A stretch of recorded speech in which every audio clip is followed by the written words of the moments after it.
are back with comedian David Boyle, and I'm quitting alcohol. So I'm back, baby. Had a good night's sleep last night, and I am back to feeling my normal 68% good. The Boyle is back to his normal self. Lethargic and lazy 23 hours a day. Whatever the fuck it was I had yesterday, it never really took off completely. I had the start of everything. I had the start of body aches, and I had the start of a sore throat, and I had a fever, but it just never caught hold. And then once I had a good night's sleep, I was fucking sweet. Actually, after the podcast I did, I went out to my sister-in-law's bachelorette party. I don't know if that was such a good idea, but I was getting pressured. I was getting pressured by 5 doctors at the bachelorette party to come out while I was sick. It could have been COVID for all they knew, and they were forcing me to come out. They didn't seem very concerned about public health. They were more concerned about shots, kamikazes coming in. So after I did the pod, I just willed myself to go to the fucking pub and sit around with these cunts while they were drinking. And I'm glad I did, because that's when I started feeling a little bit better, actually, when I was getting cigarette smoke blown into my face and shivering while in a thick jacket trying to stay warm on a scorching night. I thought it was fucking freezing. I didn't even know it was hot until I got out there and I saw everyone else is wearing like short skirts, fucking t-shirts and all that. I'm like, fuck, it must just be me. But it was an alright night. We went to this place called Hamid, which holds a lot of memories for me. I used to drink there like twice, maybe 3 times a week when I was living here like 5 years ago. A few of my mates came over from Australia. We spent New Year's at Hamid, and it was a fucking great New Year's. And the joint is just fucking gold. It's like a jungle. There's like vines and trees and shit. It's great. But I'm sober, so what the fuck am I going to do? And I'm hanging out with 5 doctors. And here's the thing with doctors. If they didn't have that DR in front of their name, and they weren't dressed up in white frocks and strutting around with a fucking stethoscope around their neck. Enough with the fucking stethoscope, doctors. What kind of fucking technology is that? It's 2021. That's the same technology as like when kids have a plastic cup connected to a string, connected to another cup, and start speaking to each other. The string's like a meter long, and they speak into the cup, and they're like, wow, I can hear you so clearly, even though they're fucking right next to each other. It's like putting a glass cup up to the door to hear what's going on inside. Honestly, what the fuck are you doing with that stethoscope? Breathe in, breathe out, shut up. You don't know what you're talking about. You're like, breathe in, and if you hear some wheezing, you're like, all right, you need an x-ray, you need this, shut up, you don't know what you're talking about. So if doctors didn't have that like DR in front of their name, and their white jackets and their stupid fucking stethoscope, they are as bigger idiots as anyone else in any other profession. If you speak to most doctors, and I'm not saying all doctors, but I am saying 99.9999999% of doctors, about anything outside of medicine and health and shit like that, they have no fucking idea what's going on. They earn their DR not because they're geniuses.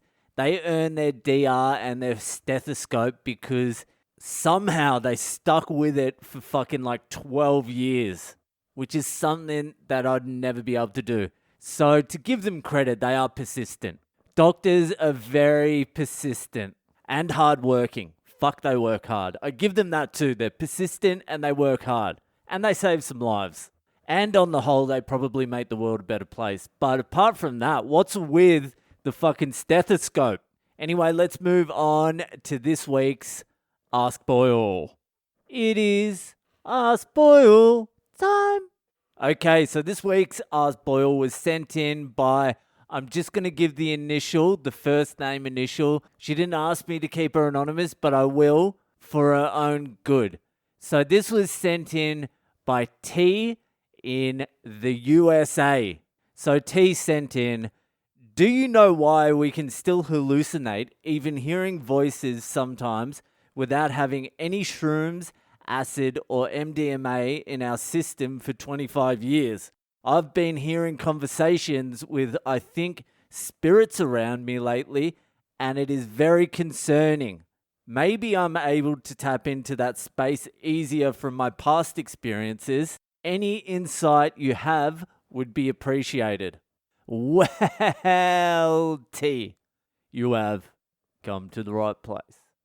So your average Joe would probably say you need to seek professional help immediately. That sounds like a little bit of schizophrenia. If you're having those sorts of hallucinations, don't worry, it's not a flashback from fucking shrooms or acid you took 25 years ago. It's something else.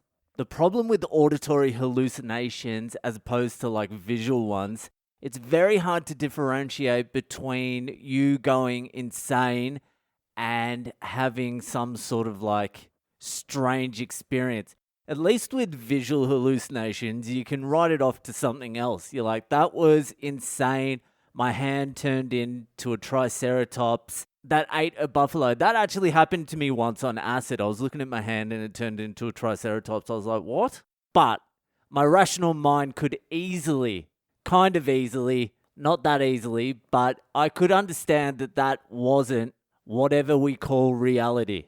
But with auditory hallucinations, things get a lot more fucking complicated because the thing is, you already have like 30 different voices going on in your head at any one time. Whether it's you arguing with yourself, convincing yourself of something, the good side of you, the bad side of you playing characters of other people in arguments with them, you playing multi-characters. There's a lot of fucking shit going on in your head anyway. But when you start hearing voices that seem like they're coming from outside of your head, then that can be problematic. That is very fucking difficult to deal with. I had it a few times when I took too much cocaine, Bolivian marching powder in Bolivia. I had like psychosis or something, cocaine psychosis. It was very difficult to fucking deal with. In the end, the only way I dealt with it was I just don't care if I die. And then I sort of calmed down. That's extreme though. I thought everyone was talking. It was fucked. Another time, I was in LA and LA already has this fucking dark sort of sinister vibe to it. Like millions of crushed souls still linger in the fucking air there. It's a weird fucking place. But I was in this hostel and I was putting on a bet on the World Cup. This is years ago. This is like fucking 10 years ago. And there was no one in the hostel. I was on a computer by myself. There were two other computers either side. There was a pool table behind me and there was no one down there. And I was putting on a bet. And as I was putting it on, I just heard someone whisper into my ear, David. They just said that. David. And I'm like, yeah. And I turn around and there's no one there. And I'm like, what the fuck? And I got up and I looked around to see if there was anyone there. And then I realized no one there knew my fucking name anyway. And then I was like, I better quickly put this fucking bet on and go for a fucking walk. And there's been a couple other experiences that are going to be too long to get into here. But what I would do if I was receiving fucking auditory hallucinations is I would purely just observe them like I was listening to anything else. I wouldn't put any credence into it. I wouldn't look at it as if I'm like a messenger from God, because that can be the tendency. I'm getting messages from outer space, and you might well be. But even if you are, it's probably not going to help you too much to put too much value into it until you know what the fuck to do with it, okay? So I would just purely observe. Detach yourself from it and just observe. And if they get crazy and angry, don't get scared, because the fear fuels that shit and it will just feed off it and it will just spiral. So just stand as an outside observer. Observe over a long period of time. And then after a long period of time, then assess what the fuck is going on.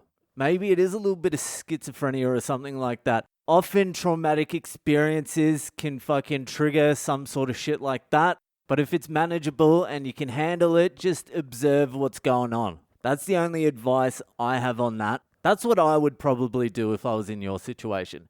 Anyway, I hope that helped. That'll do for tonight, and I'll see you the fuck later.